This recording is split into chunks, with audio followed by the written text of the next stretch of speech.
దేశవ్యాప్తంగా సంచలనం రేపిన rose valley కుంభకోణం కేసులో తృణమూల్ కాంగ్రెస్కు చెందిన మరో పార్లమెంటు సభ్యుడు అరెస్ట్ అయ్యారు.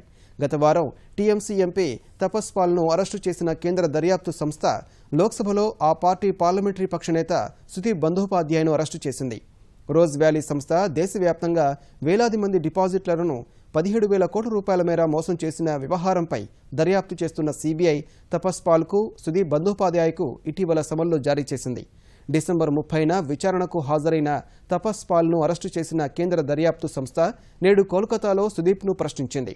రోజ్ వ్యాలీ కేసులో ఆయన్ను అరెస్టు చేసినట్లు ప్రకటించింది. విచారణకు హాజరయ్యే ముందు మాట్లాడిన సుదీప్ కేంద్ర ప్రభుత్వం టీఎంసీపై కక్ష సాధింపు కోసమే ఇదంతా చేస్తోందని ఆరోపించారు. సుదీప్ అరెస్టుపై తీవ్రంగా స్పందించిన టీఎంసీ అధినేత్రి బంగాల్ ముఖ్యమంత్రి మమతా బెనర్జీ ప్రధానిపై విమర్శలు కొనసాగించారు. ఎంతమందిని అరెస్టు చేసినా పెద్ద నోట్ల రద్దుకు వ్యతిరేకంగా పోరాటం కొనసాగుతుందని స్పష్టం చేశారు.